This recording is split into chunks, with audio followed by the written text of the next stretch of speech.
ನಜರೇತಿನ ಯೇಸು ಕ್ರಿಸ್ತನ ಪರಿಶುದ್ಧವಾದಂಥ ನಾಮದಲ್ಲಿ ಹೆದರದಿರು ನನ್ನ ಮನವಿ ಸೇವೆಗಳ ಮೂಲಕವಾಗಿ ನಿಮ್ಮನ್ನು ಹೃದಯಪೂರ್ವಕವಾಗಿ ನಾನು ಸ್ವಾಗತಿಸ್ತಾ ಇದ್ದೇನೆ. ಆತ್ಮೀಯ ದೇವಚಂದ್ರೆ, ನಡೀತಿರುವಂಥ SLC ಎಕ್ಸಾಮಿನೇಷನ್ಗಾಗಿ ದೇವರಿಗೆ ನಾನು ವಂದನೆ ಸಲ್ಲಿಸ್ತೇನೆ. ಪ್ರತ್ಯೇಕವಾಗಿ ಈ ಎಕ್ಸಾಮ್ ಮುಗಿಯುವ ತನಕ ನಿಮ್ಮ ಮಕ್ಕಳಿಗಾಗಿ ನಾವು ಪ್ರಾರ್ಥಿಸುತ್ತೇವೆ. ತಂದೆ ತಾಯಿ ಆಗಿರುವಂಥ ನಿಮಗೆ ಒಂದು ವಿಶೇಷವಾದಂಥ ಪ್ರಕಟಣೆ, ಯೇಸುವಿನ ನಾಮದಲ್ಲಿ ಯಾರೂ ಸದಾ ಟೆನ್ಷನ್ ತೆಗೆದುಕೊಳ್ಬೇಡ್ರಿ. ಮಕ್ಕಳಿಗಾಗಿ ನೀವು ಸದಾ ಪ್ರಾರ್ಥನೆ ಮಾಡಿರಿ. ಒಂದು ವೇಳೆ ಪ್ರಾರ್ಥನಾ ಮನವಿಗಳನ್ನು ನೀವು ಕಳಿಸುವುದಾದರೆ 9741791564 ಈ ನಂಬರ್ಗೆ ನೀವು ಕಾಲ್ ಮಾಡುವುದಾದರೆ ಕರ್ತನ ಸನ್ನಿಧಾನದಲ್ಲಿ ನಾವು ಸಭೆಯಾಗಿ ಪ್ರಾರ್ಥನೆ ಮಾಡ್ತೇವೆ. ನಮ್ಮ ಗ್ರೂಪ್ಗಳಲ್ಲಿ ಅವರ ಹೆಸರುಗಳನ್ನು ನಾವು ಪ್ರಕಟಿಸುತ್ತೇವೆ. ಈ ಎಕ್ಸಾಮ್ ಮುಗಿಯುವ ತನಕ ಯಾರೂ ಸಹ ಕಳವಳ ಪಡಬೇಡ್ರಿ, ಟೆನ್ಷನ್ ತೆಗೆದುಕೊಳ್ಬೇಡ್ರಿ. ಮಕ್ಕಳಿಗೂ ಸಹ ನಾನು ಹೇಳುವಂಥ ಸಂಗತಿ ಏನು ಗೊತ್ತಾ, ಪ್ರಾರ್ಥನೆಯಿಂದಲೇ ನಿಮ್ಮ ಎಕ್ಸಾಮಿನೇಷನನ್ನು ಪ್ರಾರಂಭ ಮಾಡಿರಿ. ಖಂಡಿತವಾಗಿಯೂ ದೇವರ ಆ ಪರಲೋಕದ ಜ್ಞಾನ ವಿದ್ಯಾವಿಧೇಯಕ ಆತ್ಮನು ಖಂಡಿತವಾಗಿ ನಿಮ್ಮನ್ನು ಬಲಪಡಿಸುವಂಥವನಾಗಿದ್ದಾನೆ. ವಿಶೇಷವಾಗಿ ಕರ್ತನ ಸನ್ನಿಧಾನದಲ್ಲಿ ಆತ್ಮೀಯ ದೇವಶಂಡ್ರೆ, ಈ ಭಾನುವಾರ ನಡೆಯುವಂಥ ಪರಿಶುದ್ಧವಾದ ಆರಾಧನೆಗಳಿಗಾಗಿ ದೇವರಿಗೆ ಸ್ತೋತ್ರ. ಬೆಂಗಳೂರು ಪಟ್ಟಣದಲ್ಲಿ 7 ಗಂಟೆಯಿಂದ ನಡೆಯುವಂಥ ಪವಿತ್ರವಾದ ಆರಾಧನೆಗಳಲ್ಲಿ ನೀವು ಭಾಗವಹಿಸಿರಿ. ಸ್ಥಳ gypsy training centre, Horamavu Agra road, Jayanthi circle, Banaswadi ring road ಹತ್ತಿರ ಇರುವಂಥ ಈ ಸಭೆಯಲ್ಲಿ ಬಂದು ಭಾಗವಹಿಸಿರಿ. 7 ಗಂಟೆಗೆ ಸರಿಯಾಗಿ. ಒಂದು ವೇಳೆ ಸುತ್ತಮುತ್ತಲಿರುವಂಥ ವ್ಯಕ್ತಿಗಳು ಯಾರು ಇದ್ದಾದರೆ ನಮಗೆ ಕಾಲ್ ಮಾಡಿ ನೀವು ಅಡ್ರೆಸ್ಗಳನ್ನು ಕಲೆಕ್ಟ್ ಮಾಡ್ಕೊಳ್ಬೋದು. ಬನ್ನಿರಿ, ನಾವೆಲ್ಲರೂ ಸದಾ ಆರಾಧನೆಯಲ್ಲಿ ಪಾಲ್ಗೊಳ್ಳೋಣ. ನಿಮಗಾಗಿ, ನಿಮ್ಮ ಕುಟುಂಬಕ್ಕಾಗಿ, ನಿಮ್ಮ ಆತ್ಮಿಕ ಆಶೀರ್ವಾದಕ್ಕಾಗಿ ಸಭೆಯ ಆರಾಧನೆಯಲ್ಲಿ ಪ್ರತ್ಯೇಕವಾಗಿ ಪ್ರಾರ್ಥಿಸಲಾಗುವುದು. ಅದೇ ರೀತಿಯಲ್ಲಿ ತುಮಕೂರಿನಲ್ಲಿ ಸರಿಯಾಗಿ 9:30 ನಡೆಯುವಂಥ ಆರಾಧನೆಗಾಗಿ ದೇವರಿಗೆ ನಾನು ವಂದನೆ ಸಲ್ಲಿಸ್ತೇನೆ. ಆತ್ಮೀಯ ದೇವಶಂಡ್ರೆ, ಯೇಸುವಿನ ನಾಮದಲ್ಲಿ ಈ ಪ್ರಾರ್ಥನೆಗೆ ಬರುತ್ತಿರುವಂಥ ಅನೇಕ ಮಕ್ಕಳ ಜೀವಿತದಲ್ಲಿ ವಿಸ್ಮಯಕಾರಿ, ಅದ್ಭುತವಾದ, ಅತಿಶಯವಾದ ಸಂಗತಿಗಳನ್ನು ದೇವರು ನಡೆಸ್ತಾ ಇದ್ದಾನೆ. ಅಷ್ಟು ಮಾತ್ರವಲ್ಲ, ಅನೇಕರ ಕಣ್ಣೀರನ್ನು ಆತನು ಒರೆಸ್ತಾ ಇದ್ದಾನೆ. ಕುಟುಂಬಗಳಲ್ಲಿ ಅದ್ಭುತಗಳನ್ನು ನಡೆಸ್ತಾ ಇದ್ದಾನೆ. ಭಕ್ತಿಯಲ್ಲಿ ವೃದ್ಧಿ ಆಗುವಂತೆ ವಾಕ್ಯಗಳ ರಹಸ್ಯಗಳನ್ನು ದೇವರ ಆರಾಧನೆಯಲ್ಲಿ ದೇವರ ಆತ್ಮನು ಪ್ರಕಟಿಸ್ತಿರುವುದರಿಂದ ಈ ಆರಾಧನೆಯಲ್ಲಿ ಪಾಲ್ಗೊಳ್ಳ್ರಿ. ಸರಿಯಾಗಿ 9:00 ತುಮಕೂರು ಪಟ್ಟಣದ ತಿಮ್ಲಾಪುರ ದಿನ್ನೆ, ವಿಶೇಷವಾಗಿ ಯಲ್ಲಾಪುರ ಪೆಟ್ರೋಲ್ ಬ್ಯಾಂಕ್ ಹತ್ತಿರ ಇರುವಂಥ, ಇದು ಪಟ್ಟಣದಲ್ಲೇ ಇರುವಂಥ ಒಂದು ಆಲಯವಾಗಿರುವಂಥದ್ದಾಗಿದೆ. ಈ ಆಲಯಕ್ಕೂ ಸದಾ ಬನ್ನಿರಿ, ಕರ್ತನು ನಿಮ್ಮನ್ನು ಆಶೀರ್ವಾದ ಮಾಡಲಿ. ವಿಶೇಷವಾದಂಥ ಪ್ರಕಟಣೆ, ಏಪ್ರಿಲ್ 14 ನಡೆಯುವಂಥ ಯೌವನಸ್ಥರ ಕೂಟಕ್ಕಾಗಿ ದೇವರಿಗೆ ನಾನು ವಂದನೆ ಸಲ್ಲಿಸ್ತೇನೆ. ಈಗಾಗಲೇ ನಾವು ಅನೇಕ ದಿನಗಳಿಂದ ನಾವು ಪ್ರಾರ್ಥನೆ ಮಾಡ್ತಾ ಇದ್ದೇವೆ. ಆತ್ಮೀಯ ದೇವಶಂಡ್ರೆ, ಏಪ್ರಿಲ್ 14 ಯಾವುದೇ ಎಕ್ಸಾಮಿನೇಷನ್ಸ್ ಇರಲ್ಲ, ಯಾವುದೇ ವಿಧವಾದಂಥ ಆಫೀಸ್ಗಳು ಸದಾ ಇರೋದಿಲ್ಲ. ಅವತ್ತು ಅಂಬೇಡ್ಕರ್ ಜಯಂತಿ ಆಗಿರೋದರಿಂದ ಪ್ರತ್ಯೇಕವಾಗಿ ಸಾಫ್ಟ್ವೇರ್ ಕಂಪನಿಗಳಲ್ಲಿ, ಫ್ಯಾಕ್ಟ್ರಿಗಳಲ್ಲಿ ಮತ್ತು ಯೂನಿವರ್ಸಿಟಿಗಳಲ್ಲಿ, ಕಾಲೇಜ್ಗಳಲ್ಲಿ SLC ಎಕ್ಸಾಮ್ ಬರುತ್ತಿರುವಂಥ ಆ ಯವನಸ್ಥ ಮಕ್ಕಳನ್ನು, ಪ್ರಿಯ ತಂದೆ ತಾಯಿಗಳೇ, ನೀವು ಪ್ರೋತ್ಸಾಹಿಸಿ ಈ ವಿಶೇಷವಾದಂಥ ಪ್ರಾರ್ಥನೆಗೆ ನೀವು ಕರೆತರುವುದಾದರೆ ಯೇಸುವಿನ ನಾಮದಲ್ಲಿ ನಿಮ್ಮ ಮಕ್ಕಳ ವಿದ್ಯಾಭ್ಯಾಸದ ಜೊತೆಗಿನಲ್ಲಿ ಅವರ ಭವಿಷ್ಯತ್ತನ್ನು ದೇವರು ರೂಪಿಸುವಂಥ ಒಂದು ಸುಸಂದರ್ಭ ದೇವರು ನಮಗೆ ಅನುಗ್ರಹಿಸಿದ್ದಾರೆ. ಅದು ಪ್ರತ್ಯೇಕವಾಗಿ ಏಪ್ರಿಲ್ 14 ಕೂಟದಲ್ಲಿ ಅನೇಕ ಯವನಸ್ಥರನ್ನು ದೇವರು ರೂಪಾಂತರಗೊಳಿಸುವಂಥ ಒಂದು ಕೂಟವಾಗಿರುವಂಥದ್ದಾಗಿದೆ. ಈ ಕೂಟಕ್ಕಾಗಿ ನೀವು ಸದಾ ಪ್ರಾರ್ಥನೆ ಮಾಡಿರಿ. ಈಗ ಆಲ್ರೆಡಿ ನಮ್ಮ ಸಭೆಯವರು ಪ್ರಾರ್ಥನೆ ಮಾಡ್ತಾ ಇದ್ದಾರೆ. ಈ ಸಂದೇಶವನ್ನು, ಈ ಪ್ರಕಟಣೆ ಆಲಿಸುತ್ತಿರುವಂಥ ನೀವು ಸದಾ, ಒಂದು ವೇಳೆ ನಿಮ್ಮ ಮಕ್ಕಳು ನಿಮ್ಮ ಮಾತನ್ನು ಕೇಳದೆ ಹೋಗಿರುವುದಾದರೆ, ಅಥವಾ ಯೌವನ ಕಾಲದಲ್ಲಿ ಸೃಷ್ಟಿಕರ್ತನಾಗಿರುವಂಥ ದೇವರನ್ನೇ ಆತ್ಕೊಂಡು ನಡಿಬೇಕೆಂಬುದಾಗಿ ಇಷ್ಟವುಳ್ಳಂಥ ಯವನಸ್ಥ ಮಕ್ಕಳು ನೀವು ಇರುವುದಾದರೆ, ಪ್ರತ್ಯೇಕವಾಗಿ ನನ್ನ ಮನೆಯಲ್ಲಿರುವಂಥ ನನ್ನ ಮಕ್ಕಳು ಎಲ್ಲರೂ ಸದಾ ಈ ಕೂಟಕ್ಕೆ ಬರಬೇಕೆಂಬುದಾಗಿ ಇಷ್ಟಪಡುವುದಾದರೆ ನೀವೆಲ್ಲರೂ ಸದಾ ಭಾಗವಹಿಸಿರಿ. ಕರ್ತನು ನಿಮ್ಮನ್ನು ಆಶೀರ್ವಾದ ಮಾಡಲಿ. ಪ್ರತ್ಯೇಕವಾದಂಥ ಆರಾಧನೆ, ದೈವ ವಾಕ್ಯಗಳ ಪ್ರಕಟಣೆ, ವಿಶೇಷವಾದಂಥ ಅಭಿಷೇಕದ ಆರಾಧನೆ ಅವತ್ತು ದೇವರು ನಡೆಸಿಕೊಡಲಿಕ್ಕಿದ್ದಾನೆ. ನಾವೆಲ್ಲರೂ ಸದಾ ಆತನನ್ನೇ ಘನಪಡಿಸುವುದಕ್ಕಾಗಿ ಕೂಟದಲ್ಲಿ ಬಂದು ಭಾಗವಹಿಸೋಣ. ಕರ್ತನು ನಿಮ್ಮನ್ನು ಆಶೀರ್ವಾದ ಮಾಡ. ಆತ್ಮೀಯ ದೇವಶಂಡ್ರೆ, ಬೈಬಲಲ್ಲಿ ಮೊಟ್ಟ ಮೊದಲು ಉಪವಾಸ ಪ್ರಾರ್ಥನೆ ಪ್ರಾರಂಭವಾದದ್ದು ಎಲ್ಲಿ ಮತ್ತು ಯಾಕೆ ಎನ್ನುವುದೇ ಇವತ್ತು ವಿಶೇಷವಾದಂಥ ಸಂದೇಶವಾಗಿರುವಂಥದ್ದಾಗಿದೆ. ದೇವರಿಗೆ ಸ್ತೋತ್ರವಾಗಲಿ.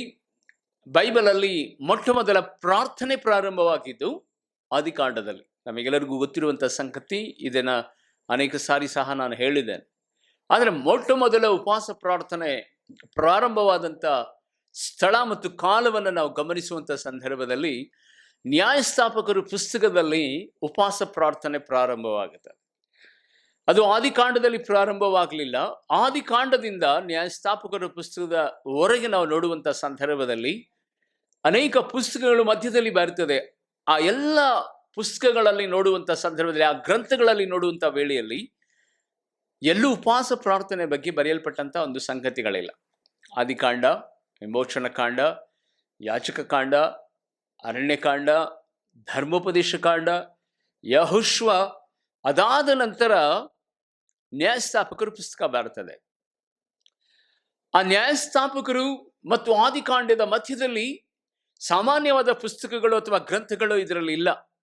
ಯಾಕೆಂದ್ರೆ ಅದಕ್ಕೆ ಧರ್ಮಶಾಸ್ತ್ರ ಎಂಬುದಾಗಿ ಅರಣ್ಯ, ವಿಮೋಚನ ಕಾಂಡ, ಧರ್ಮ ಶಾಸ್ತ್ರ ಎಂಬುದಾಗಿ ಬರೆಯಲ್ಪಡುವಂಥ ಪಂಚಕಾಂಡಗಳು ಅದಾದ ನಂತರ ಮತ್ತು ಯೆಹೋಶುವನ ಪುಸ್ತಕ, ಆ ಗ್ರಂಥ ಮುಗಿದ ನಂತರ ನಾವು ನೋಡುವಾಗ ಆದಿಕಾಂಡದಿಂದ ನ್ಯಾಯಸ್ಥಾಪಕರ ಪುಸ್ತಕದ ತನಕ ಸರಿಸುಮಾರು 400 ವರ್ಷಗಳ ಕಾಲ ಸಂದು ಹೋಗಿರ್ತದೆ. ಆಲ್ರೆಡಿ ಕಾನಾನನ್ನ ಪ್ರವೇಶ ಮಾಡಿಬಿಟ್ಟಿದ್ದಾರೆ. ಐಗುಪ್ತದ ದಾಸತ್ವದಿಂದ 40 ವರ್ಷಗಳ ಕಾಲ ಪ್ರಯಾಣ ಮಾಡಿ ಈಗ ಕಾನಾನ್ ದೇಶದಲ್ಲಿ ಹಾದು ಬಂದು ಅಲ್ಲಿ ವಾಸವಾಗಿದ್ದು ಸರಿಸುಮಾರು 400 ವರ್ಷಗಳು ಕಳೆದು ಹೋಗಿದೆ. ಆ 400 ವರ್ಷಗಳ ನಂತರ ಈ ಉಪವಾಸ ಪ್ರಾರ್ಥನೆ ಎನ್ನುವಂಥ ಶಬ್ದ ಈ ನ್ಯಾಯಸ್ಥಾಪಕರ ಪುಸ್ತಕದಲ್ಲಿ ಕಾಣಲ್ಪಡ್ತದೆ.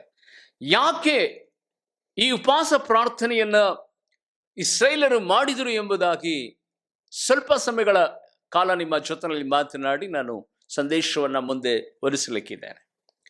ಆತ್ಮೀಯ ದೇವಜನರೇ, ಒಬ್ಬ ಲೇವಿಯ ಆಗಿರುವಂಥ ಒಬ್ಬ ಮನುಷ್ಯನು ತನ್ನ ಹೆಂಡತಿಯನ್ನು ಕರೆದುಕೊಂಡು ಆತನು ರಾತ್ರಿ ವೇಳೆ ಪ್ರಯಾಣ ಮಾಡುತ್ತಿರುವಂಥ ಸಂದರ್ಭದಲ್ಲಿ ಕಾರ್ಗತ್ತಲು ಕವಿತದೆ. ಬೆನ್ಯಾಮಿನ್ ಎನ್ನುವಂಥ ಆ ಸ್ಥಳದಲ್ಲಿ ಆತನು ಹಾದು ಹೋಗ್ತಾನೆ. ಆ ಬೆನ್ಯಾಮಿನ್ ಸಾಮ್ರಾಜ್ಯದ ಒಳಗಡೆ ಹಾದು ಹೋಗುತ್ತಿರುವಂಥ ಸಂದರ್ಭದಲ್ಲಿ ಕತ್ತಲೆ ಆಗುತ್ತದೆ.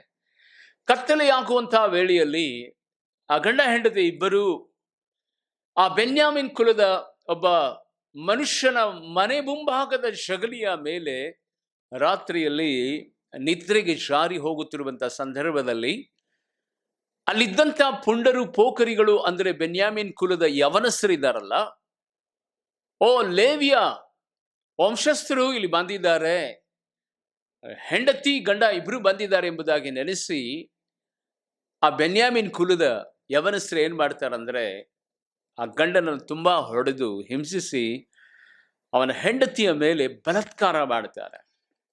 ಬಲಾತ್ಕಾರ ಮಾಡುವುದು ಮಾತ್ರವಲ್ಲ, ರಾತ್ರಿಯಲ್ಲೆಲ್ಲ ಅತ್ಯಾಚಾರವನ್ನ ಮಾಡ್ತಾರೆ. ಎಷ್ಟು ಕೈಕಾಲು ಹಿಡಿದುಕೊಂಡ್ರು ಸದಾ ಆ ಲೇವಿಯವನು ಅವರ ಮಾತನ್ನ ಕೇಳೋದೇ ಇಲ್ಲ. ಅಂತ ಒಂದು ವೇಳೆಯಲ್ಲಿ ಅಷ್ಟು ಅಕ್ರಮಕ್ಕೆ ಒಳಗಾದಂಥ, ಅತ್ಯಾಚಾರಕ್ಕೆ ಒಳಗಾದಂಥ ಆ ಹೆಣ್ಣು ಮಗಳು ಉದಯ ಕಾಲದಲ್ಲಿ ಸತ್ತು ಹೋಗ್ಬಿಟ್ಟಿರ್ತಾಳೆ. ಸತ್ತು ಹೋದಂಥ ವೇಳೆಯಲ್ಲಿ ಆ ಲೇವಿಯವನಾಗಿರುವಂಥ ಆ ಮನುಷ್ಯನು ತನ್ನ ಹೆಂಡತಿಯ ಸಾವನ್ನ ನೋಡಲಾರದೆ ಕಂಗಾಲಾಗಿ ಕಿರಿಸುತ್ತಾ ಅಳುತ್ತಾ ಒಂದು ತೀರ್ಮಾನವನ್ನು ಮಾಡುತ್ತಾನೆ, ನನಗೆ ನ್ಯಾಯ ಬೇಕು, ನನಗೆ ನ್ಯಾಯ ಬೇಕು. ಈ ನ್ಯಾಯಕ್ಕಾಗಿ ಆತನು ತೆಗೆದುಕೊಂಡಂತ ತೀರ್ಮಾನ ಏನಂದ್ರೆ, ಅವಳು ಸತ್ತು ಹೋಗಿರುವಂತ ಆ ಹೆಂಡತಿಯನ್ನ 12 ತುಂಡುಗಳನ್ನಾಗಿ ಕಟ್ ಮಾಡ್ತಾನೆ. 12 ತುಂಡುಗಳಾಗಿ. ಎಷ್ಟು ವಿದ್ರಾವಕವಾದಂತ ಘಟನೆ.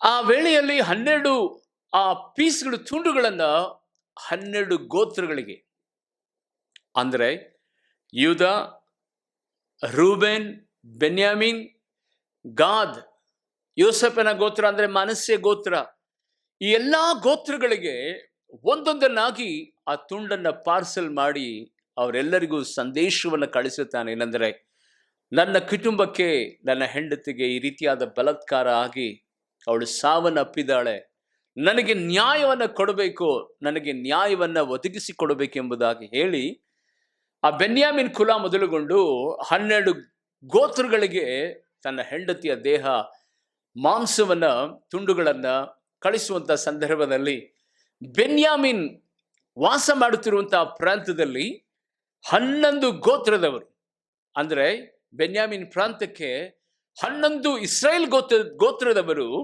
ಅಲ್ಲಿ ಬಂದು ಈ ಲೇವಿಯರಿಗಾದಂಥ ಅನ್ಯಾಯದ ವಿಷಯದಲ್ಲಿ ಆ ಬೆನ್ಯಾಮಿನ್ ಕುಲದವರಿಗೆ ಕೇಳ್ತಾರೆ.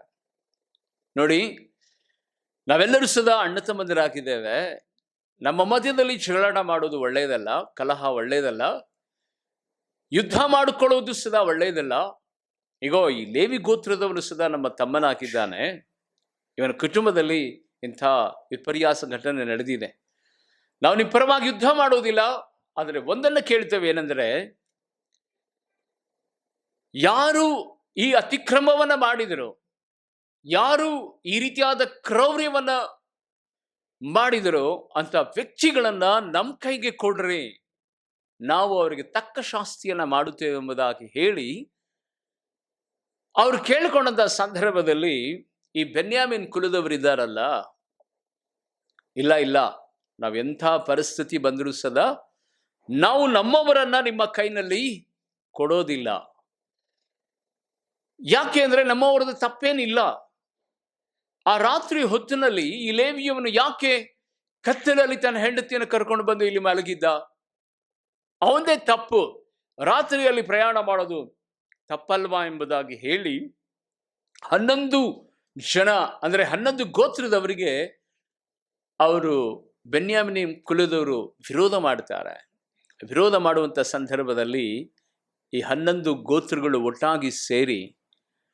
ಒಟ್ಟಾಗಿ ಸೇರಿ ಅವರ ವಿರುದ್ಧವಾಗಿ ಯುದ್ಧವನ್ನ ಸಾರ್ತಾರೆ. ಈಗೊಂದು ಪ್ರಶ್ನೆ ಕೇಳ್ತೇನೆ ನಿಮಗೆ ಆತ್ಮೀಯ ದೇವಜನರೇ, ಈ 11 ಗೋತ್ರದವರು ಕೇಳುತ್ತಿರುವುದು ನ್ಯಾಯನ ಅನ್ಯಾಯನ, ನೀತಿನ ಅನೀತಿನ? ಇವರು ಏನು ತಪ್ಪನ್ನ ಮಾತುಗಳನ್ನು ಸದಾ ಆಡ್ತಾ ಇಲ್ಲ, ಇವರು ಕೇಳ್ತಾ ಇರುವುದು ನ್ಯಾಯಯುತವಾಗಿರುವಂಥದ್ದಾಗಿದೆ. ನೋಡಿ, ನಮಗೆ ಗಲಾಟೆ ಬೇಡ, ನಮಗೆ ಯುದ್ಧಗಳು ಬೇಕಾಗಿಲ್ಲ, ನಾವು ಅಣ್ಣ ತಮ್ಮಂದಿರಾಗಿದ್ದೇವೆ, ಯಾರು ಆ ಕ್ರೌರ್ಯವನ್ನು ಮಾಡಿದಾರೋ ಆ ವ್ಯಕ್ತಿಗಳನ್ನ ನಮಗೆ ಕೊಡ್ರಿ ಎಂಬುದಾಗಿ ನಾವು ಕೇಳ್ತಾ ಇದ್ದೇವೆ ಎಂಬುದು ನ್ಯಾಯನ ಅನ್ಯಾಯನ?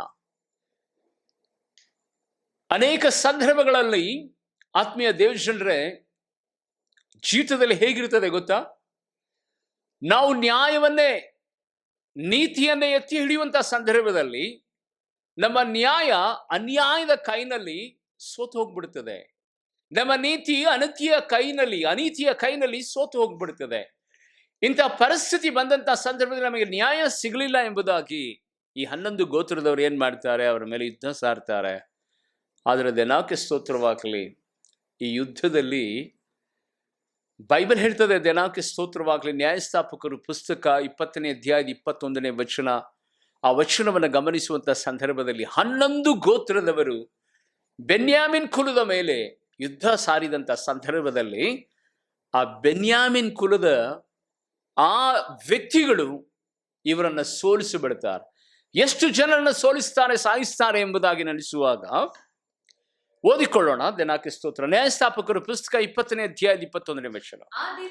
ಆ ದಿನದಲ್ಲಿ ಬೆನ್ಯಾಮಿನ್ಯರು ಗಿಬ್ಯದಿಂದ ಹೊರಗೆ ಬಂದು ಇಸ್ರಾಯೇಲರಲ್ಲಿ, ನೋಡಿ, ದೇನಾಕ್ಕೆ ಸ್ತೋತ್ರ, 22,000 ಜನರನ್ನ ನೆಲಕ್ಕುರುಳಿಸಿದ್ರಂತೆ, ಸಾಯಿಸಿಬಿಟ್ರಂತೆ. ದೇನಾಕ್ಕೆ ಸ್ತೋತ್ರ. ಎಷ್ಟೊಂದು ಅನ್ಯಾಯ, ಎಷ್ಟೊಂದು ಅನ್ಯಾಯ.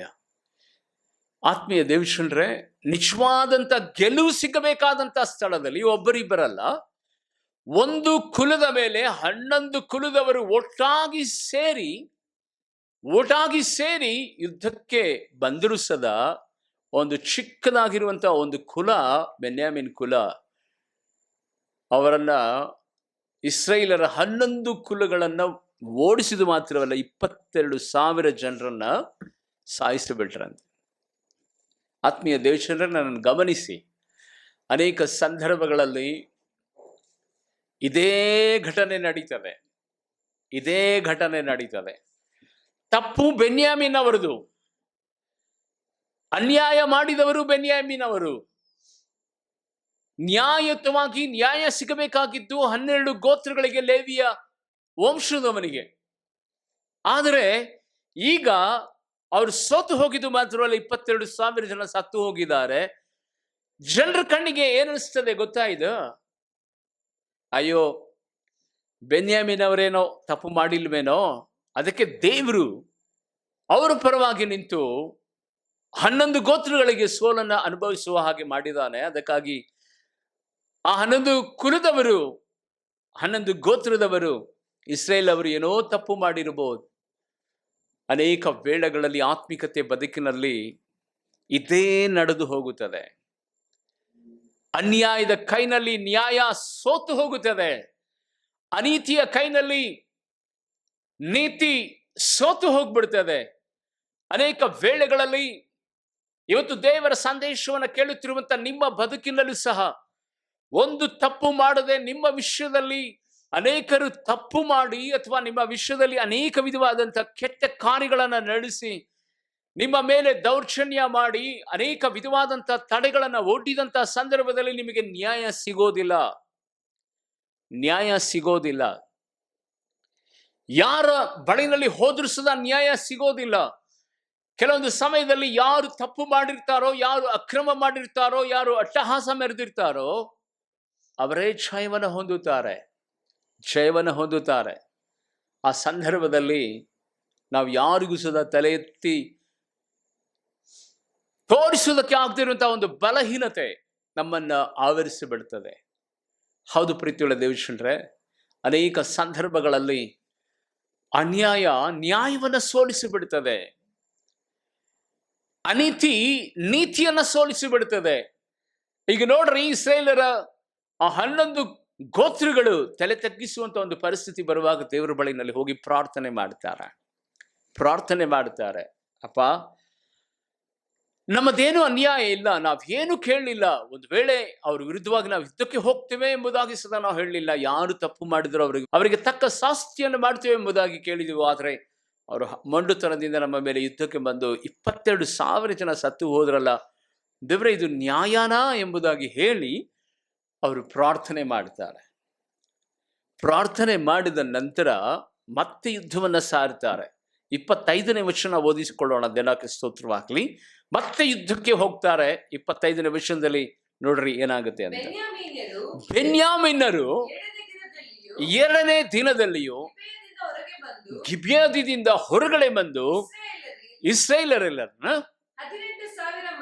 18,000 ಮಂದಿ ಯುದ್ಧ ವೀರರನ್ನು ನೆಲಕ್ಕೆ ಬೀಳಿಸಿದ್ರಂತೆ. ನೋಡ್ರಿ ಎಷ್ಟು ದುರಂತವಾದಂತ ಘಟನೆ ಇದು. ಪ್ರಾರ್ಥನೆಗೂ ಪ್ರತ್ಯುತ್ತರವಿಲ್ಲ. ಪ್ರಾರ್ಥನೆ ಮಾಡಿದ್ರು ಸದಾ ಜಯ ಸಿಗ್ತಾ ಇಲ್ಲ. ಯುದ್ಧಕ್ಕೆ ಹೋದರೆ ಮೊದಲು ಸಾರಿ 22, ಪ್ರಾರ್ಥನೆ ಮಾಡಿ ಯುದ್ಧಕ್ಕೆ ಹೋದ್ರು ಅಲ್ಲಿ 18,000 ಜನ, ಒಟ್ಟು 40,000 ಜನ ಬೆನ್ಯಾಮೀನರಿಂದ ನೆಲಕ್ಕುರುಳಿದ್ರಂತೆ, ಸತ್ತು ಹೋದ್ರಂತೆ. ಎಷ್ಟು ವಿಪರ್ಯಾಸವಾದಂಥ ಸಂಗತಿ.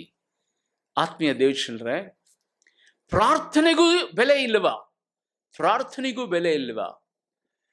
ಆತ್ಮೀಯ ದೇವಜನರೇ, ದೇವಕ್ಕೆ ಸ್ತೋತ್ರವಾಗಲಿ. ಗಮನಿಸಿ, ಕರ್ತನ ಸನ್ನಿಧಾನದಲ್ಲಿ ಮೊದಲು ಸಾರಿ ಪ್ರಾರ್ಥಿಸಿ ಸೋತು ಹೋದರು.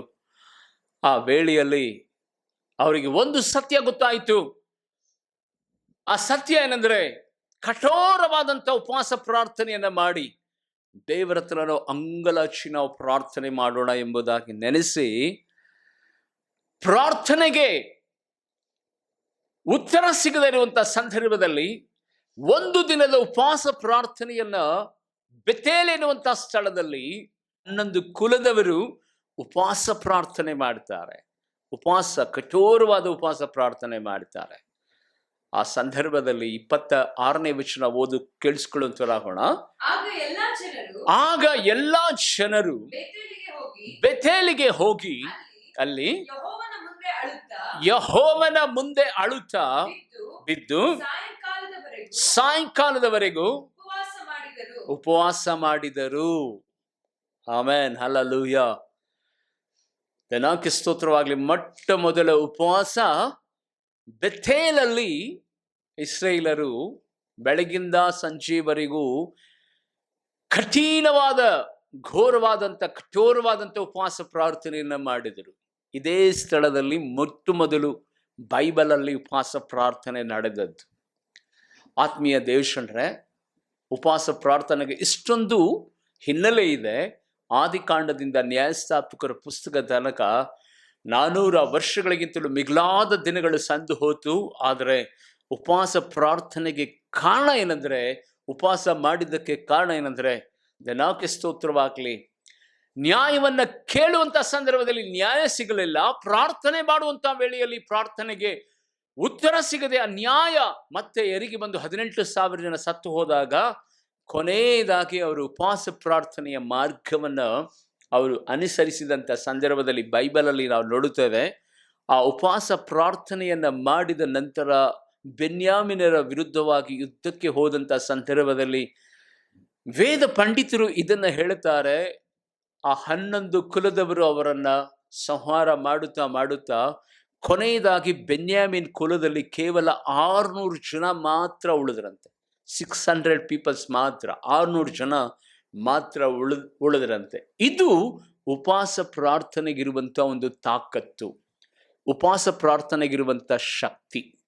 ಯೇಸುವಿನ ನಾಮದಲ್ಲಿ ಆತ್ಮೀಯ ದೇವಶಂಡ್ರೆ, ನಿನ್ನ ಬದುಕಿನಲ್ಲಿ ಇದುವರೆಗೆ ಜಯ ಹೊಂದದೆ ಸೋಲಿನ ಮೇಲೆ ಸೋಲನ್ನು ಅನುಭವಿಸುತ್ತಾ, ನೀತಿ ನ್ಯಾಯಯುತವಾಗಿ ಬದುಕುತ್ತಾ ನಿನಗೆ ಜಯ ಕಾಣದೆ, ಒಂದು ವೇಳೆ ನಿನ್ನ ಕುಟುಂಬದಲ್ಲಿ, ನಿನ್ನ ವೈಯಕ್ತಿಕವಾದ ಬಿಸಿನೆಸ್ನಲ್ಲಿ, ನಿನ್ನ ಪ್ರಮೋಷನ್ ವಿಷಯದಲ್ಲಿ, ನಿನ್ನ ವಿದ್ಯಾಭ್ಯಾಸದ ವಿಷಯದಲ್ಲಿ, ಅಥವಾ ವೈಯಕ್ತಿಕವಾಗಿ ನಿನ್ನ ಆತ್ಮಿಕತೆ ಬದುಕಿನಲ್ಲಿ, ನಿನ್ನ ಕುಟುಂಬದ ವಿಷಯದಲ್ಲಿ ಸೋಲುಗಳ ಮೇಲೆ ಸೋಲನ್ನು ಅನುಭವಿಸುತ್ತಿರುವುದಾದರೆ, ಸೋಲುಗಳನ್ನು ಜಯವಾಗಿ ಮಾರ್ಪಡಿಸುವಂಥ ಒಂದು ಯುದ್ಧ ಭೂಮಿನೇ ಉಪವಾಸ ಪ್ರಾರ್ಥನೆಯಾಗಿರುವಂಥದ್ದಾಗಿದೆ. ಉಪವಾಸ ಪ್ರಾರ್ಥನೆಯಾಗಿರುವಂಥದ್ದಾಗಿದೆ.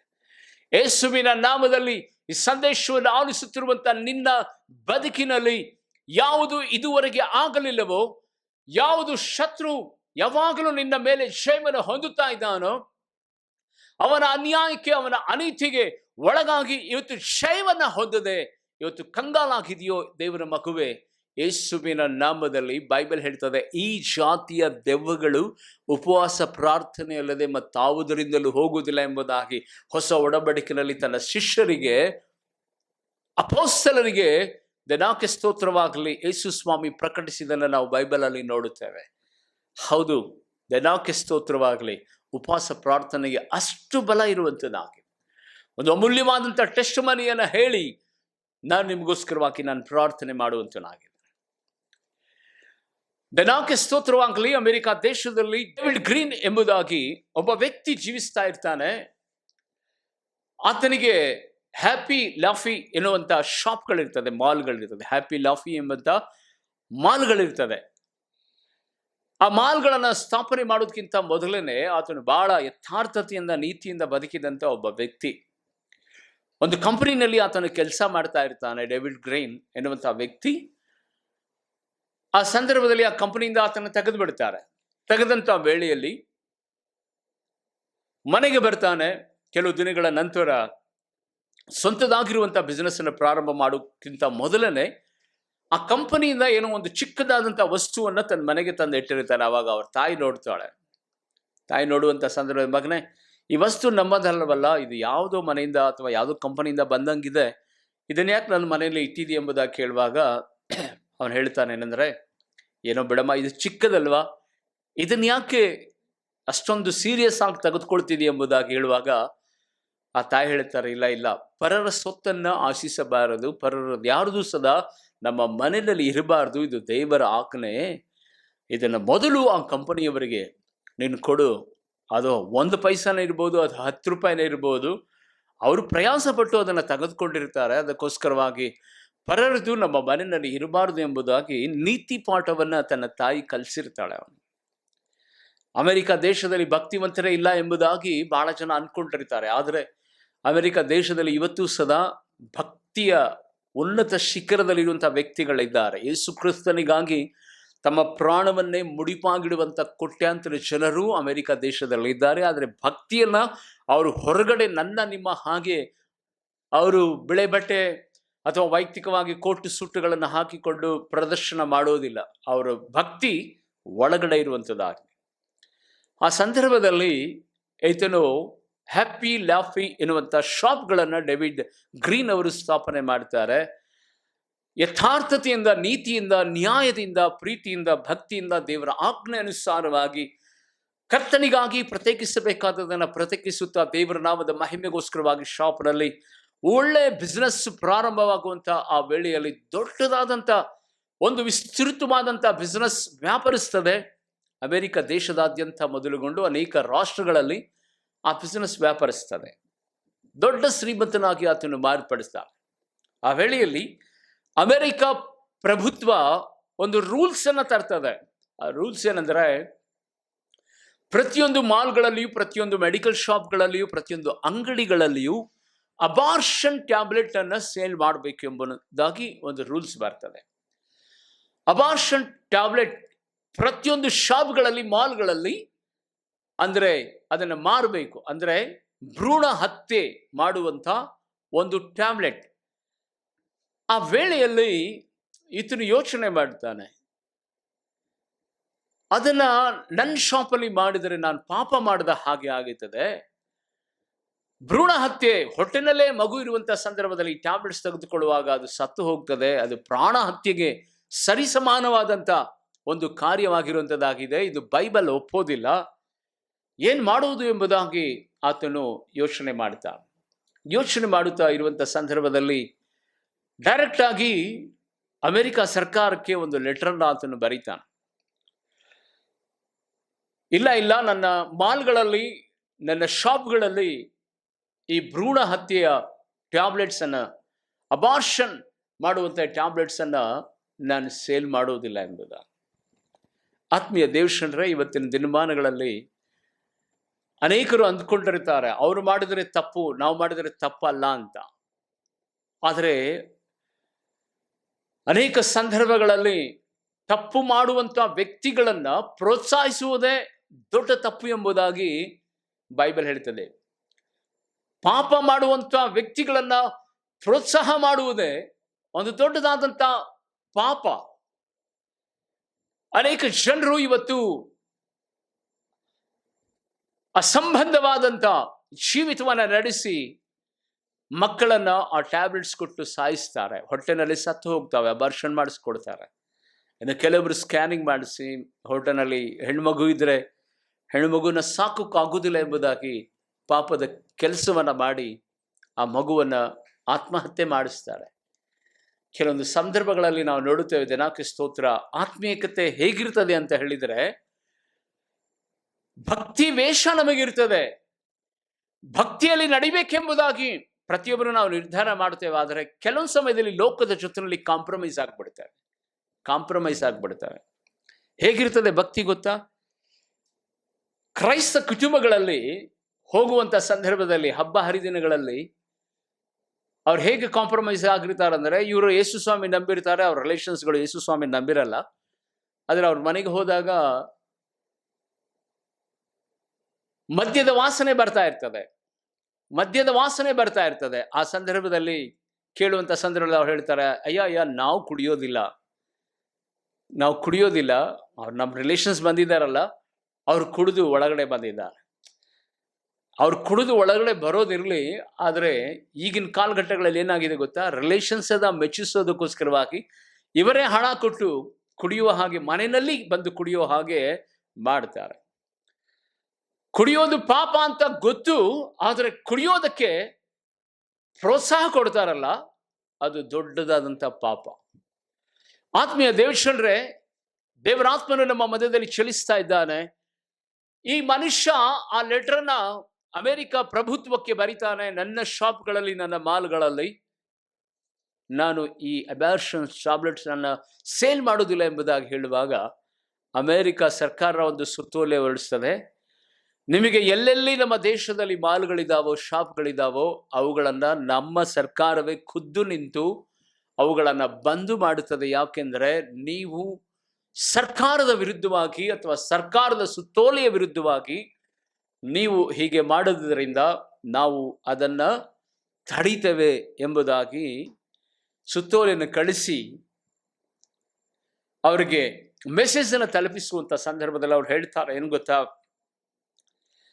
ಬೇಕಾದರೆ ನನ್ನ ಶಾಪ್ಗಳನ್ನು ಮುಚ್ಚುತ್ತೇನೆ, ಆದರೆ ಅನ್ಯಾಯ ಮಾತ್ರ ನನ್ನ ಕೈನಿಂದ ಮಾಡೋಕ್ಕಾಗಲ್ಲ. ಅನ್ಯಾಯ ಮಾತ್ರ ನನ್ನ ಕೈನಿಂದ ಮಾಡೋಕ್ಕಾಗಲ್ಲ. ನನ್ನ ಶಾಪ್ಗಳು ಎಷ್ಟೇ ಲಾಸ್ ಆದ್ರೂ ಪರವಾಗಿಲ್ಲ, ನಾನು ಹಣವನ್ನು ಕಳ್ಕೊಂಡ್ರೂ ಪರವಾಗಿಲ್ಲ, ಆದರೆ ನಾನು ಈ ಕಾರ್ಯವನ್ನು ಮಾಡೋದಿಲ್ಲ ಎಂಬುದಾಗಿ ಮರುಪತ್ರವನ್ನು ಅವರಿಗೆ ಬರೀತಾರೆ. ಅವರಿಗೆ ತುಂಬ ಕೋಪ ಬಂದು ಅವರ ದೇಶದಲ್ಲಿರುವಂಥ ಅನೇಕ ಹ್ಯಾಪಿ ಲಾಫಿ ಆ ಶಾಪ್ಗಳನ್ನೆಲ್ಲ ಕೆಲವು ತಿಂಗಳುಗಳ ಕಾಲ ಬಂದ್ ಮಾಡ್ತಾರೆ. ಆ ಸಂದರ್ಭದಲ್ಲಿ ಈತನು ಕೋರ್ಟಿಗೆ ಹೋಗ್ತಾನೆ. ಈಗೆಲ್ಲರೂ ಸಹ ನಮಗೆ ಪ್ರಾಬ್ಲಮ್ ಬಂದಂಥ ಸಂದರ್ಭದಲ್ಲಿ ಇಸ್ರೇಲರು ಹೇಗೆ ಮೊದಲು ಯುದ್ಧಕ್ಕೆ ಹೋದ್ರು, ಅದಾದ್ಮೇಲೆ ಪ್ರಾರ್ಥನೆ, ಅದಾದ್ಮೇಲೆ ಉಪವಾಸ ಪ್ರಾರ್ಥನೆ ಮಾಡಿದ್ರು ಅನ್ಕೊಳ್ಳೋಣ, ದಿನಕ್ಕೆ ಸ್ತೋತ್ರವಾಗಲಿ. ಮೊದಲು ನ್ಯಾಯವನ್ನು ಕೇಳೋದಕ್ಕಾಗಿ ಡಿಸ್ಟ್ರಿಕ್ಟ್ ಕೋರ್ಟಿಗೆ ಹೋಗ್ತಾರೆ, ಅದಾದ್ಮೇಲೆ ಹೈಕೋರ್ಟಿಗೆ ಹೋಗ್ತಾರೆ. ಈ 2 ಕೋರ್ಟ್ಗಳಲ್ಲಿ ನ್ಯಾಯ ಸಿಗದೇ ಇರುವಂಥ ಸಂದರ್ಭದಲ್ಲಿ ಎಲ್ಲ ಹೋಗ್ತಾರೆ, ಸುಪ್ರೀಂ ಕೋರ್ಟಿಗೆ ಹೋಗ್ತಾರೆ. ಅದೇ ರೀತಿಯಲ್ಲಿ ನಾವು ಅನ್ಕೊಳ್ಳೋಣ, ನಮ್ಮ ಕೈಲಾದಂಥ ಒಂದು ಪ್ರಯತ್ನ ಮಾಡ್ತೇವೆ ಡಿಸ್ಟ್ರಿಕ್ಟ್ ಕೋರ್ಟಲ್ಲಿ, ಅದಾಗದೇ ಇರುವಂಥ ಪ್ರಾರ್ಥನೆ ಒಂದು ಹೈಕೋರ್ಟ್ ಅಂತ ತಿಳ್ಕೊಳ್ಳೋಣ, ಉಪವಾಸ ಪ್ರಾರ್ಥನೆ ಸುಪ್ರೀಂ ಕೋರ್ಟ್ ಅಂತ ಎಂಬುದಾಗಿ ತಿಳಿದುಕೊಳ್ಳೋಣ. ಈಗ ಗಮನಿಸಿ ಆತ್ಮೀಯ ದೇವಜನರೇ, ಕೇಸನ್ನು ಹಾಕ್ತಾರೆ ಇವರು. ಅವರಿಗೆ ಡಿಸ್ಟ್ರಿಕ್ಟ್ ಕೋರ್ಟ್ನಲ್ಲಿ, ಸ್ಟೇಟ್ ಕೋರ್ಟ್ನಲ್ಲಿ ಸಿಗದೇ ಇರುವಂಥ ಸಂದರ್ಭದಲ್ಲಿ ಸುಪ್ರೀಂ ಕೋರ್ಟಿಗೆ ಸದಾ ಅವರು ಆ ವಿಶೇಷವಾದಂಥ ನ್ಯಾಯಕ್ಕಾಗಿ ಅವರು ಕೇಸನ್ನು ಹಾಕ್ತಾರೆ. ಆ ಸಂದರ್ಭದಲ್ಲಿ ತುಂಬ ಲಾಸ್ ಆಗಿಬಿಡ್ತದೆ. ಆ ವೇಳೆಯಲ್ಲಿ ಈ ಮನುಷ್ಯನಿಗೆ ಒಂದು ಅರ್ಥ ಆಗ್ತದೆ, ನಾವು ಎಷ್ಟೇ ಪ್ರಾರ್ಥನೆ ಮಾಡಿದರೂ ದೇವರು ನ್ಯಾಯವನ್ನು ಎತ್ತಿ ಹಿಡಿತಾ ಇದ್ದೇವೆ, ನೀತಿಯನ್ನು ಎತ್ತಿ ಹಿಡಿತಾ ಇದ್ದೇವೆ, ಇದು ತಪ್ಪು ಅಂತ ನಮಗೆ ಗೊತ್ತು, ದೇಶಕ್ಕೆ ಗೊತ್ತು, ಇದು ಪ್ರಾಣ ಹತ್ಯೆಗೆ ಸಮಾನವಾದಂಥ ಒಂದು ಕಾರ್ಯ, ತಪ್ಪೇ ಅಲ್ವಾ, ನಾವೇನು ತಪ್ಪು ಮಾಡಿದ್ದೇವೆ ಎಂಬುದಾಗಿ ನೆನೆಸುತ್ತಾ ಒಂದು ದಿನ ತನ್ನ ಹೆಂಡತಿ ಮಕ್ಕಳಿಗೆ ಆತನು ಹೇಳುವಂಥ ಸಂಗತಿಯನ್ನು ಗೊತ್ತಾ, ಇಲ್ಲ ನಾವು ಇಷ್ಟು ಈಸಿಯಾಗಿ ನಾವು ಸೋಲೋದು ಬೇಕಾಗಿಲ್ಲ, ನಾವು ಉಪವಾಸ ಪ್ರಾರ್ಥನೆಯಿಂದ ಪ್ರಾರಂಭ ಮಾಡೋಣ ಎಂಬುದಾಗಿ ಹೇಳಿ ಒಂದು ದಿನ ತಾನು, ಒಂದು ದಿನ ತನ್ನ ಹೆಂಡತಿ, ಒಂದು ದಿನ ತನ್ನ ಮಗಳು, ಒಂದು ದಿನ ತನ್ನ ಮಗ, ಹೀಗೆ ಫಾಸ್ಟಿಂಗ್ ಪ್ರೇಯರನ್ನು ಮಾಡುವಂಥ ಸಂದರ್ಭದಲ್ಲಿ ಸುಪ್ರೀಂ ಕೋರ್ಟ್ನಲ್ಲಿ ಇರುವಂಥ ನ್ಯಾಯಾಧೀಶರು ಒಂದು ಸುತ್ತೋಲೆಯನ್ನು ಅವರು ಹೊರಡಿಸುತ್ತಾರೆ. ಹೌದು, ಡೇವಿಡ್ ಗ್ರೀನ್ ಅವರು ಕೊಟ್ಟಿರುವಂಥ ಕೇಸ್ ನ್ಯಾಯಯುತವಾಗಿದೆ, ಅವರ ಶಾಪ್ಗಳಲ್ಲಿ ಅವರು ಅದನ್ನು ಸೇಲ್ ಮಾಡೋದಿಲ್ಲ ಅನ್ನೋದು ಅವರ ಇಚ್ಛೆಗೆ ಬಿಟ್ಟಿದಂಥ ಒಂದು ಕಾರ್ಯ, ಅವರ ಇಚ್ಛೆಗೆ ಬಿಟ್ಟಿದಂಥ ಕಾರ್ಯ. ಅದಕ್ಕಾಗಿ ಅವರಿಗೆ ನ್ಯಾಯಯುತವಾಗಿ ಅವರ ಶಾಪ್ಗಳನ್ನು, ಅವರ ಮಾಲ್ಗಳನ್ನು ಓಪನ್ ಮಾಡುವುದಕ್ಕೆ ನೀವು ಬಿಡಬೇಕು. ಇದು ಪ್ರಾಣ ಹತ್ಯೆಗೆ ಸರಿಸಮಾನವಾದಂಥ ಒಂದು ಕೇಸ್ ಆಗಿರೋದರಿಂದ ಸರ್ಕಾರ ನಾಚಿಕೆಗೇಡಿನ ಈ ಕಾರ್ಯವನ್ನು ನಿಲ್ಲಿಸಬೇಕೆಂಬುದಾಗಿ ಹೇಳಿ ಅಲ್ಲಿಂದ ಒಂದು ವಿಶೇಷವಾದಂಥ ಕೋರ್ಟಿನ ಜಡ್ಜ್ಮೆಂಟ್ ಬರ್ತದೆ. ಆತ್ಮೀಯ ದೇವಜನರೇ, ಆ ಸಂದರ್ಭದಲ್ಲಿ ಬರೀ ಜಡ್ಜ್ಮೆಂಟ್ ಮಾತ್ರ ಬರಲಿಲ್ಲ, ಆ ಜಡ್ಜ್ಮೆಂಟ್ ಜೊತೆಯಲ್ಲಿ ಒಂದು ವಿಶೇಷವಾದ ಕಾರ್ಯ ಅಲ್ಲಿ ಸುಪ್ರೀಂ ಕೋರ್ಟ್ ಹೇಳ್ತದೆ. ಏನು ಗೊತ್ತಾ, ಇದು ನಾನು ಓದಿದಂಥ ಘಟನೆಯಾಗಿರುವಂಥದ್ದಾಗಿದೆ. ಇದುವರೆಗೆ ಹ್ಯಾಪಿ ಲ್ಯಾಪಿ ಶಾಪ್ನಲ್ಲಿ ಎಷ್ಟು ನಷ್ಟ ಹೊಂದಿದಾರೋ, ಎಷ್ಟು ಜನರಿಗೆ ಸಂಬಳ ಕೊಡಬೇಕೋ, ಎಷ್ಟು ಅವರಿಗೆ ನಷ್ಟವಾಗಿದೆಯೋ ಅದಕ್ಕೆ 100 ಪಟ್ಟು ಸೇರಿಸಿ ಕೊಡಬೇಕೆಂಬುದಾಗಿ ಜಡ್ಜ್ಮೆಂಟ್ ಆಗುತ್ತವೆ. ಗಮನಿಸಿ ಪ್ರೀತಿಯುಳ್ಳ ದೇವಜನರೇ, ಇವತ್ತು ನಿನ್ನ ಬದುಕಿನಲ್ಲಿ ಆಗದೇ ಇರುವಂಥ ಸಂಗತಿಗಳಿಗೆ ಕೊನೆಯದಾಗಿ ಇರುವಂಥ ಅಸ್ತ್ರ ಉಪವಾಸ ಪ್ರಾರ್ಥನೆ. ಈ ಮನುಷ್ಯನ ಜೀವಿತದಲ್ಲಿ ಸತ್ಯವೇದ ಗೊತ್ತಿದ್ದರಿಂದ ಆತನು ಹಣ ಆಸ್ತಿ ನಷ್ಟವಾಗುತ್ತದೆ ಎಂಬುದಾಗಿ ನೆನೆಸದೆ ದೇವರ ನ್ಯಾಯವನ್ನೇ ಎತ್ತಿ ಹಿಡಿದನು, ದೇವರ ವಾಕ್ಯವನ್ನೇ ಎತ್ತಿ ಹಿಡಿದನು. ಉಪವಾಸ ಪ್ರಾರ್ಥನೆ ಒಂದೇ ಇದಕ್ಕೆ ದಾರಿ ಎಂಬುದಾಗಿ ಆತನು ಪ್ರಾರ್ಥನೆಯನ್ನ ಪ್ರಾರಂಭಿಸಿದ ನಂತರ ದೇವರು ಈತನ ಪರವಾಗಿ ನ್ಯಾಯವನ್ನು ಕೊಟ್ಟನು. ದೇವಜನರೇ, ಸಹೋದರ ಸಹೋದರಿಯರೇ, ಯೇಸುವಿನ ನಾಮದಲ್ಲಿ ಇವತ್ತು ನಿನ್ನ ವಿಷಯದಲ್ಲಿ ಸಹ, ನಿನ್ನ ಕುಟುಂಬದ ವಿಷಯದಲ್ಲಿ, ನಿನ್ನ ಮಕ್ಕಳ ವಿಷಯದಲ್ಲಿ, ನಿನ್ನ ಆಸ್ತಿಯ ವಿಷಯದಲ್ಲಿ, ನಿನ್ನ ಕೋರ್ಟ್ಗಳ ವಿಷಯದಲ್ಲಿ, ನಿನ್ನ ಕುಟುಂಬದ ವಿರುದ್ಧವಾಗಿ ಅನ್ಯಾಯ ಕ್ರಮಗಳು ಎದ್ದಿರುವಂಥ ಈ ಸಂದರ್ಭಗಳಲ್ಲಿ ದೇವರಾತ್ಮನು ಸ್ಪಷ್ಟಪಡಿಸ್ತಾ ಇದ್ದಾನೆ. ಇದಕ್ಕೆಲ್ಲ ಬಿಡುಗಡೆ ಹೊಂದಬೇಕಂದ್ರೆ ಉಪವಾಸ ಪ್ರಾರ್ಥನೆನೇ. ಆತ್ಮೀಯ ದೇವಜನರೇ, ಈ ಪ್ರಾರ್ಥನೆಯನ್ನು ಯಥಾರ್ಥತೆಯಿಂದ ಮಾಡ್ರಿ. ಕರ್ತನು ನಿಮ್ಮ ನಿಮ್ಮ ಕುಟುಂಬಗಳಲ್ಲಿ ದೊಡ್ಡ ದಿಗ್ವಿಜಯವನ್ನ, ದೊಡ್ಡ ಬಿಡುಗಡೆಯನ್ನ, ಅನ್ಯಾಯದ ವಿರುದ್ಧವಾಗಿ ದೇನಾಕ್ಕೆ ಸ್ತೋತ್ರವಾಗಲಿ ಇರುವಂತ ಆ ಸಂಗತಿಗಳು ಜಯವಾಗಿ ಮಾರ್ಪಟ್ಟಿದ್ದು ಯೇಸುವಿನ ನಾಮದಲ್ಲಿ. ನಮ್ಮ ಬಲದಿಂದ ಅಲ್ಲ. ಇಸ್ರಾಯೇಲರು ಫಸ್ಟ್ ತಮ್ಮ ಬಲವನ್ನು ಪ್ರದರ್ಶನ ಮಾಡಿದರು. ಎರಡನೇದಾಗಿ ಪ್ರಾರ್ಥಿಸಿದರು. ಪ್ರಾರ್ಥನೆ ಮಾಡಬಾರದು ಎಂಬುದಾಗಿ ಅರ್ಥ ಅಲ್ಲ, ಆದರೆ ಫಾಸ್ಟಿಂಗ್ ಪ್ರೇಯರ್ ಅನ್ನು ಮಾಡಿದ ನಂತರ ಅವರಿಗೆ ಅನ್ಯಾಯದ ವಿರುದ್ಧವಾಗಿ ಜಯ ಲಭಿಸಿತು. ಇವತ್ತು ನಿನಗೂ ನಿನ್ನ ಕುಟುಂಬಕ್ಕೂ ಕೊನೆಯದಾಗಿ ಜಯ ಸಿಗುವ ಸ್ಥಳ ದೇನಾಕ್ಕೆ ಸ್ತೋತ್ರವಾಗಲಿ ಉಪವಾಸ. ಉಪವಾಸ ಆ ಸ್ಥಳ ಎಲ್ಲಿತ್ತು ಗೊತ್ತಾ? ಬೈಬಲಲ್ಲಿ ಬೆಥೇಲ್. ಬೆಥೇಲ್ ಅಂದ್ರೆ ಏನು ಗೊತ್ತಾ? ದೇವರ ಮನೆ. ಬೇತ್ ಅಂದ್ರೆ ದೇನಾಕ್ಕೆ ಸ್ತೋತ್ರವಾಗಲಿ ಮನೆ. ಏಲ್ ಅಂದ್ರೆ ಆಲಯ. ದೇವರ ಆಲಯದಲ್ಲಿ, ಕರ್ತನ ಸನ್ನಿಧಾನದಲ್ಲಿ ಒಂದು ವೇಳೆ ಉಪವಾಸ ಪ್ರಾರ್ಥನೆಗಳನ್ನು ಮಾಡುತ್ತಿರುವಂಥ ನಿಮ್ಮ ಬದುಕಿನಲ್ಲಿ ಗುರಿ ಗೊತ್ತು ಇಲ್ಲದ ರೀತಿಯಲ್ಲಿ ಪ್ರಾರ್ಥನೆ ಮಾಡ್ತಿರುವುದಾದ್ರೆ, ನಿಮ್ಮ ಕುಟುಂಬದಲ್ಲಿ ಇರುವಂಥ ಆ ಅನ್ಯಾಯ, ಶತ್ರು ತಂದಿರುವಂಥ ಆ ಬಲಹೀನತೆ, ಆ ಕೊರತೆಗಳನ್ನ ಗುರುತಾಗಿಟ್ಟುಕೊಂಡು ದೇವರೇ ಇದರ ವಿರುದ್ಧವಾಗಿ ದೇವರೇ ನಾವು ನಿಂತ್ಕೊಳ್ತೇವೆ, ಸ್ವಾಮಿ ನಮಗೆ ಜಯ ಕೊಡು ಎಂಬುದಾಗಿ ಅನ್ಯಾಯ, ಅನೀತಿ, ಅಕ್ರಮದ ವಿರುದ್ಧವಾಗಿ ನಾವು ಉಪವಾಸ ಪ್ರಾರ್ಥನೆಯನ್ನು ಮಾಡೋಣ. ಕರ್ತನು ನಿಮ್ಮನ್ನ ಬಲಪಡಿಸಲಿ. ಒಂದು ಚಿಕ್ಕ ಪ್ರಾರ್ಥನೆ ಮಾಡ್ತೇನೆ. ತಂದೆಯಾದ ದೇವ, ನಸರೇತಿನ ಯೇಸುವಿನ ನಾಮದಲ್ಲಿ ವಿಶೇಷವಾಗಿ ಈ ಉಪವಾಸ ಪ್ರಾರಂಭವಾಗಿದ ಆ ಸಂಗತಿಗಳನ್ನು ನಮಗೆ ಸ್ಪಷ್ಟಪಡಿಸಿದೆ ರಾಜ. ಮೊದಲು ಬೆಥೇಲ್ ನ್ಯಾಯಸ್ಥಾಪಕರು 20ನೇ ಅಧ್ಯಾಯದ 26ನೇ ವಚನದಲ್ಲಿ ನಾವು ಅದನ್ನು ಗಮನಿಸಿದ್ವಿ. ಮೊದಲು ಉಪವಾಸ ಪ್ರಾರ್ಥನೆ. ಇವತ್ತು ಉಪವಾಸ ಪ್ರಾರ್ಥನೆ ಮಾಡುವಂಥವರು ದೇವರ ಕರ್ತನೆ ಅವರು ಮಾಡ್ತಾರೆ, ಇವರು ಮಾಡ್ತಾರೆ ಎಂಬುದಾಗಿ ದೇವರ ಉಪವಾಸ ಪ್ರಾರ್ಥನೆ ಮಾಡ್ತಿರುವುದಾದರೆ ದೇವ ಇವತ್ತು ಅವರ ಆತ್ಮಿಕ ಕಣ್ಣುಗಳು ತೆರೆಯಲ್ಪಡಲಿ ಯೇಸುವಿನ ನಾಮದಲ್ಲಿ.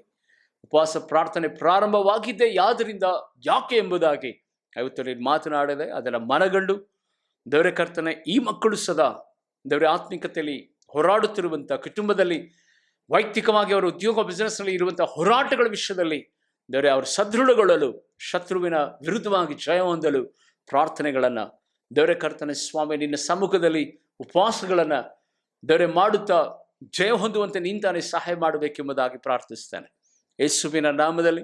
ಇವತ್ತು ಕಾಣಿಕೆಯನ್ನು ಸಮರ್ಪಣೆ ಮಾಡಿದ ವೆಂಕಟೇಶ್ ಹೊಸಕೋಟೆ ಮತ್ತು ಸುರೇಶ್ ಬ್ರದರ್ ಅವರಿಗಾಗಿ ಪ್ರಾರ್ಥಿಸ್ತೇವೆ. ಅವರ ಕುಟುಂಬಗಳನ್ನು ಆಶೀರ್ವಾದ ಮಾಡು. ಪ್ರತ್ಯೇಕವಾಗಿ ದೇವರ ಕರ್ತನೆ ಸಂಡೇ ಸರ್ವಿಸ್ಗಳಲ್ಲಿ ಅನೇಕ ಮಕ್ಕಳೊಟ್ಟಿಗೆ ನಿಮ್ಮ ನಾಮವನ್ನು ಘನಪಡಿಸಲಿಕ್ಕಾಗುತ್ತೆ ನಮ್ಮನ್ನು ಬಲಪಡಿಸು. ಎಲ್ಲ ಮಹಿಮೆ ಮಹತ್ವ ನಿಮಗೆ ಸಲ್ಲಿಸ್ತೇವೆ. ಯೇಸುವಿನ ನಾಮದಲ್ಲಿ ಬೇಡಿ ಪ್ರಾರ್ಥಿಸ್ತೇನೆ, ಪರಲೋಕದ ತಂದೆಯಾದ ದೇವರೇ, ಆಮೇನ್.